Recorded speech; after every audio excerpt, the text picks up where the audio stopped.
Assalamualaikum warahmatullahi wabarakatuh. Perkenalkan, nama saya Heru Dwi Saputra dengan NIM D1D021043 dari kelas R001 Universitas Jambi, Fakultas Pertanian, Program Studi Kehutanan. Baiklah, pada video kali ini adalah video pemenuhan tugas untuk mata kuliah penyuluhan hutan, dosen pengampu Bapak Dr. Marwoto Esud MSI. Video ini yaitu merupakan video penyuluhan kehutanan dengan judul materi mengenal dan memahami pengelolaan hutan produksi lestari. Yang pertama ada pengertian, kedua adalah manfaat dan fungsi, ketiga aspek pokok, keempat prinsip, dan kelima lembaga pelatihan. Yang pertama pengertian. Indonesia merupakan negara tropis yang memiliki kekayaan hutan yang sangat melimpah.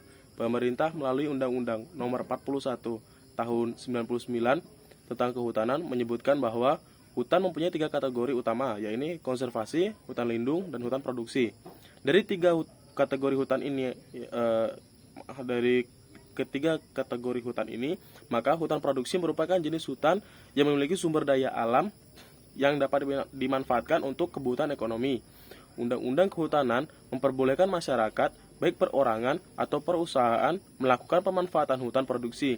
Hanya saja, dalam pemanfaatan tersebut harus disertai dengan adanya izin dari pemerintah. Izin usaha tersebut bisa merupakan pemanfaatan jasa lingkungan, pemanfaatan hasil hutan kayu, dan hasil hutan bukan kayu. Pemberian izin pemanfaatan hutan harus disertai penerapan asas keadilan pemerataan dan kelestarian hutan. Oleh karena itu, pemerintah mensyarati sertifikasi pengelolaan hutan produksi lestari atau PHPL dalam proses pengajuannya. Syarat ini berlaku untuk berbagai jenis pemanfaatan hutan. Pengelolaan hutan produksi lestari atau PHPL merupakan standar yang disusun pemerintah dengan tujuan untuk memastikan bahwa tata kelola kawasan hutan berlangsung dengan baik. Penerapan standar PHPL diharapkan dapat mengurangi laju kerusakan hutan yang merupakan imbas dari pembalakan kayu serta pengelolaan hutan yang tidak lestari dan serampangan. Menurut berbagai sumber, laju kerusakan di Indonesia sangat tinggi. World Bank memperkirakan bahwa kerusakan hutan di Indonesia mencapai angka 700.000 hingga 1,2 juta hektar per tahun. Sementara itu, Greenpeace memberikan data yang berbeda. Mereka mengatakan kalau deforestasi Indonesia berada di kisaran 3,4 juta hektar area per tahun. Laju kerusakan hutan yang sangat tinggi di Indonesia merupakan imbas dari meningkatnya aktivitas pembalakan liar. Penerapan PHPL diharapkan mampu mengurangi aktivitas illegal logging. Selain itu, PHPL juga menjadi standar bagi para unit pengelola hutan untuk bisa memanfaatkan hasil hutan dengan menjamin fungsi ekologi, sosial, dan produksi hutan yang tetap lestari. Berikutnya adalah manfaat dan fungsi dari pengelolaan hutan produksi lestari. Yang pertama adalah bentuk kepatuhan terhadap aturan pemerintah. Setiap pengusaha yang memiliki izin pemanfaatan hutan wajib memiliki sertifikasi PHPL. Hal ini sesuai dengan ketetapan PP Nomor 23 Tahun 2021 tentang penyelenggaraan kehutanan. Aturan tersebut menyatakan bahwa izin pemanfaatan hutan harus disertai dengan penilaian kinerja sesuai standar dan pedoman pengelolaan hutan lestari. Kemudian pada Permen HUT Nomor P58 Tahun 2008 menyebutkan kewajiban pemilik izin pemanfaatan hutan untuk memiliki tenaga teknis PHPL. Selanjutnya, mempunyai tanggung jawab dalam melakukan pengawasan serta pemeriksaan pengelolaan hutan produksi lestari secara internal. Berkaitan dengan izin pemanfaatan hutan produksi, pengusaha perlu memperhatikan aturan Permen HUT Nomor 31 Tahun 2014 tentang tata cara pemberian dan perluasan izin usaha pemanfaatan hasil hutan kayu. Terdapat 3 jenis yang dapat didapatkan, yaitu IUPHHKHA, yaitu izin hak pengusahaan hutan. Pengusaha yang memperoleh izin dapat melakukan aktivitas penebangan, pengangkutan, pemeliharaan, penanaman, pengolahan, serta pemasaran produk hutan berupa kayu. Durasi dari IUPHHKHA yaitu selama 55 tahun yang dapat diperpanjang dengan proses evaluasi dari Menteri Kehutanan yang dilaksanakan setiap 5 tahun sekali. Pemohon IUPHHKHA bisa dari perseorangan, koperasi, BUMN atau BUED, serta swasta yang berbadan hukum firma, CV, atau PT. Yang kedua, IUPHHK-HT, yaitu yang lebih kita kenal dengan HTI atau Hutan Tanaman Industri. Pemilik izin mempunyai hak untuk melakukan pembangunan hutan tanaman pada area hutan produksi. Proses pengajuan IUPHHK-HT diutamakan pada area hutan yang tidak lagi dikenal sebagai kawasan produktif. Pemberian izin IUPHHK-HT dilakukan oleh Menteri Kehutanan. Namun, kewenangan tersebut dapat dilimpahkan ke gubernur untuk areal hutan kurang dari 10.000 hektar. Durasi izin dari HTI yaitu selama 35 tahun. Yang ketiga adalah IUPHHK-RE, yaitu ditujukan untuk keperluan pemulihan kondisi hutan sehingga mampu menjalankan fungsinya secara ekologis, sosial, ekonomis. Biasanya diutamakan untuk wilayah hutan yang mengalami degradasi ekosistem. Manfaat yang kedua adalah pemenuhan syarat dari pasar internasional. Sertifikasi PHPL dapat memberi manfaat dalam upaya pemenuhan kebutuhan hasil hutan di pasar internasional, apalagi negara-negara potensial seperti Uni Eropa, Jepang, Amerika Serikat, Korea, Tiongkok, serta Australia mengedepankan tentang pentingnya tata kelola hutan yang baik. Keberadaan dari sertifikat PHPL ini dapat menjadi jaminan bahwa pihak produsen menjalankan usahanya dengan baik. Pihak perusahaan tidak hanya mengedepankan aspek ekonomi, tetapi juga memperhitungkan faktor ekologi dan sosial. Hal yang tak kalah pentingnya, PHPL memastikan bahwa hasil hutan yang dipasarkan adalah legal, bukan kayu maupun hasil hutan bukan kayu yang ilegal atau tidak berizin. Yang manfaat yang ketiga adalah untuk menjalankan fungsi dari lembaga keuangan terhadap penerapan sustainable finance. Dalam beberapa tahun kebelakang, banyak lembaga keuangan yang menerapkan konsep sustainable finance atau keuangan berkelanjutan. Penerapan konsep ini bertujuan untuk menyeimbangkan 3 aspek, yaitu aspek sosial, ekonomi, dan lingkungan. Oleh karena itu, lembaga keuangan menekan para investor agar mengedepankan citra ramah lingkungan dalam aktivitas investasinya. Penerapan standar pemanfaatan hutan sesuai PHPL mendukung penerapan konsep keuangan berkelanjutan. Dalam praktiknya, PHPL mendorong pemanfaatan hutan secara sehat agar tidak menimbulkan kerusakan lingkungan. Di samping itu, PHPL juga memastikan bahwa pemanfaatan hutan tetap bernilai ekonomis dan memperhatikan aspek-aspek sosial. Manfaat dan fungsi yang keempat yaitu jaminan produksi hutan yang ramah lingkungan dan ramah sosial. Dalam beberapa tahun, konsep konsumen mulai berpikir cerdas dan mengerti tentang pentingnya kesadaran terhadap lingkungan. Fenomena ini kemudian memunculkan konsep green marketing yang mendorong para pebisnis mempunyai tanggung jawab terhadap dampak lingkungan dari aktivitas usaha yang dijalankannya. PHPL ini menjadi upaya nyata bagi pengusaha bidang kehutanan berkaitan dengan strategi pemasaran perusahaan. Penerapan standar PHPL bagi perusahaan yang ramah lingkungan dapat meningkatkan citra perusahaan kepada konsumen. Tak hanya itu, PHPL juga memberi jaminan kepada konsumen bahwa produk yang mereka punya merupakan produk ramah lingkungan. Manfaat dan fungsi yang kelima yaitu meminimalkan dampak risiko sosial dan lingkungan yang berkepanjangan. Penerapan standar PHPL juga bermanfaat dalam meminimalkan terjadinya kerusakan hutan yang berdampak dalam jangka panjang.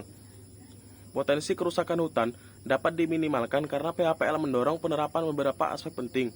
Dengan begitu, hutan produksi yang dikelola tetap memberikan manfaat serta berkesinambungan. Bukan hanya itu, PHPL juga mengatur tentang pemanfaatan hasil hutan berkaitan dengan kehidupan masyarakat di sekitar. Pengaturan ini sangat penting untuk memastikan bahwa pengelolaan hutan produksi oleh pemilik izin pemanfaatan hutan tidak bertentangan dengan hukum adat yang berlaku di wilayah sekitar hutan. Manfaat dan fungsi yang ke-6 yaitu peningkatan kualitas kerja unit pengelola. Sertifikasi PHPL dapat mendorong kinerja unit pengelola dalam memanfaatkan hasil hutan. PHPL mendorong pengusaha untuk memperhatikan faktor perlindungan, pengembangan, serta kesejahteraan para tenaga kerja. Adanya hubungan yang positif antara tenaga kerja dan pengusaha akan memberi dampak positif pada proses pengelolaan hasil hutan. Yang berikutnya adalah aspek pokok pengelolaan hutan produksi lestari. Yang pertama yaitu kepastian keamanan sumber daya hutan. Aspek yang pertama adalah berkaitan dengan kepastian dan keamanan dalam pengelolaan sumber daya hutan. Dalam hal ini, perusahaan perlu mendapatkan kepastian hukum berupa izin pemanfaatan hutan yang masih berlaku. Bukan hanya itu, pengusaha perlu memiliki batas-batas areal hutan yang dikelola. Pengusaha pun tidak diperbolehkan untuk melakukan perambahan areal hutan dan melakukan penebangan liar. Berkaitan dengan aspek yang pertama, ada beberapa permasalahan yang kerap dihadapi oleh pemilik izin pemanfaatan hutan. Permasalahan pertama, tidak hanya pengakuan izin oleh masyarakat di sekitar hutan. Selain itu, tidak menutup kemungkinan kalau pemilik izin melakukan perubahan fungsi hutan. Yang kedua adalah aspek kelestarian produksi hutan. Pemilik izin pemanfaatan hutan perlu memberi jaminan bahwa hutan tetap lestari.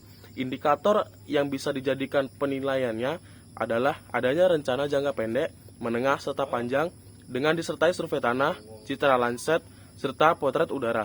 Perencanaan ini tak hanya berkaitan dengan aktivitas penebangan, tetapi juga penerapan sistem silvikultur di lapangan. Selain itu, aspek kelestarian hutan juga mempunyai kaitannya dengan upaya eksploitasi yang dilakukan oleh pemilik izin. Standar PHPL mendorong agar izin pemanfaatan hutan tidak disalahgunakan. Hal ini dibuktikan dengan adanya pedoman pembukaan wilayah hutan atau PWH, pedoman cara penebangan pohon atau harvesting dan penyeradan, penyusunan data terkait tegakan serta penanaman serta pemeliharaan tingkat tegakan yang tinggal. Aspek selanjutnya adalah konservasi ekologi dan lingkungan. Untuk menerapkan aspek ini, pihak perusahaan bisa melakukan beberapa jenis program, di antara seperti pengadaan zona penyangga yang terletak antara hutan produksi dan hutan yang dilindungi atau hutan konservasi, penyediaan plasma nutfah, penyusunan daftar flora dan fauna langka yang dilindungi, pencegahan aktivitas perburuan hewan langka dan dilindungi, pencegahan kegiatan penebangan pohon berstatus dilindungi negara, pencegahan kebakaran serta kerusakan vegetasi hutan, perlindungan sungai, mata air, pantai, dan danau. Sebagai wujud adanya upaya penerapan aspek konservasi ekologi dan lingkungan hutan, pemilik izin melampirkan dokumen rencana pengelolaan lingkungan atau RKL serta rencana pemantauan lingkungan atau RPL. Penyusunan dokumen tersebut juga harus disertai dengan adanya anggaran pelaksanaan yang sesuai dengan AMDAL. Aspek berikutnya adalah manfaat ekonomi. Pemanfaatan hutan produksi yang lestari juga memberikan nilai ekonomi secara nasional maupun untuk masyarakat. Untuk itu, pengelolaan hutan perlu disertai dengan hal-hal sebagai berikut. Tenaga kerja profesional yang mampu menjalankan tanggung jawabnya secara optimal, perusahaan yang memperhatikan kesejahteraan para karyawan, pemberian kesempatan kerja bagi masyarakat di sekitar hutan, akses hak tradisional bagi masyarakat yang ingin memanfaatkan hasil hutan kayu dan hasil hutan bukan kayu, pemberian bantuan seperti bimbingan dan penyuluhan untuk mendorong kemandirian masyarakat sekitar hutan. Aspek berikutnya adalah kelembagaan. Pengelolaan hutan secara berkesinambungan akan sulit tercapai kalau tidak dilengkapi dengan adanya aspek kelembagaan yang jelas. Apalagi ketentuan yang ditetapkan oleh Kementerian Kehutanan mendapatkan dukungan dari organisasi pengusaha hutan seperti Asosiasi Pengusaha Hutan Indonesia atau APHI.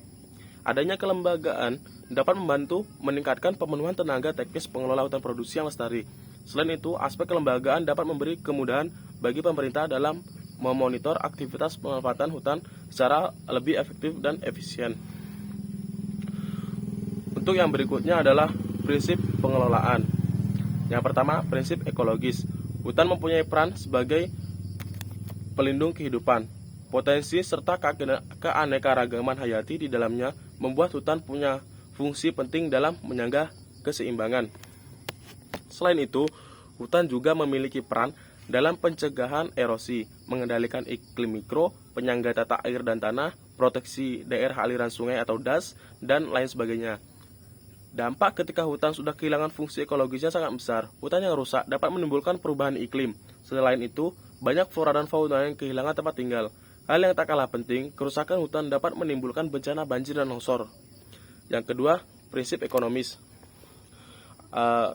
Ada banyak produk hutan yang bisa dimanfaatkan untuk keperluan ekonomi.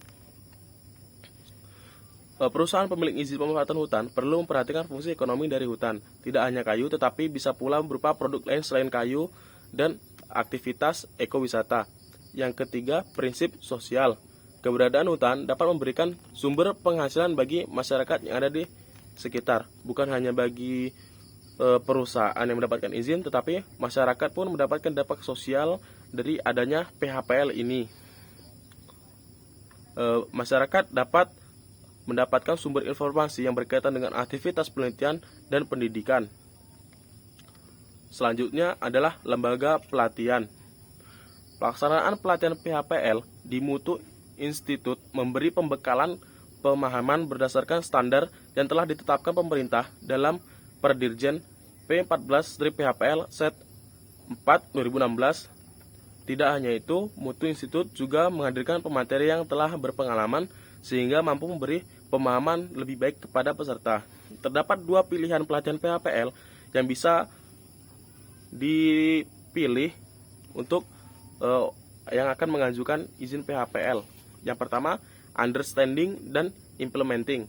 Pelatihan ini bertujuan untuk memberi pemahaman dasar tentang PHPL berdasarkan aturan yang berlaku. Kegiatan ini dilangsungkan selama 3 hari disertai dengan ujian serta sertifikat kehadiran. Dengan berbekal pengetahuan dari aktivitas ini, maka diharapkan pemohon bisa memahami kriteria, indikator, verifier, serta norma penilaian dalam PHPL. Yang kedua adalah internal auditor. Pemohon bisa memilih untuk ikut dalam pemilihan internal auditor PHPL. Pelatihan ini memiliki tujuan untuk melatih para peserta tentang manfaat pembangunan berkelanjutan dalam bidang kehutanan. Ada banyak informasi yang bisa didapatkan bila terlibat dalam partisipasi internal auditor ini. Di sini pemohon akan memperoleh bekal tentang teknik audit internal PHPL, syarat yang perlu dipenuhi dalam PHPL, serta pengetahuan berkaitan dengan peraturan serta undang-undang terkait penerapan PHPL di Indonesia. Karena materi yang disampaikan lebih banyak dibandingkan understanding dan implementasi, maka kegiatan pelatihan pemahaman sadar PHPL internal auditor ini akan dilangsungkan selama 4 hari sampai 1 minggu. Program pelatihan ini dilakukan dengan menggunakan pengantar bahasa Indonesia dan menggunakan beberapa pemateri dari lembaga internasional yang akan disertai dengan ujian dan sertifikat kehadiran. Sampai di sini video pemaparan saya mengenai pengenalan dan pemahaman pengelolaan hutan produksi lestari. Saya akhiri, wabillahi taufik wal hidayah. Wassalamualaikum warahmatullahi wabarakatuh.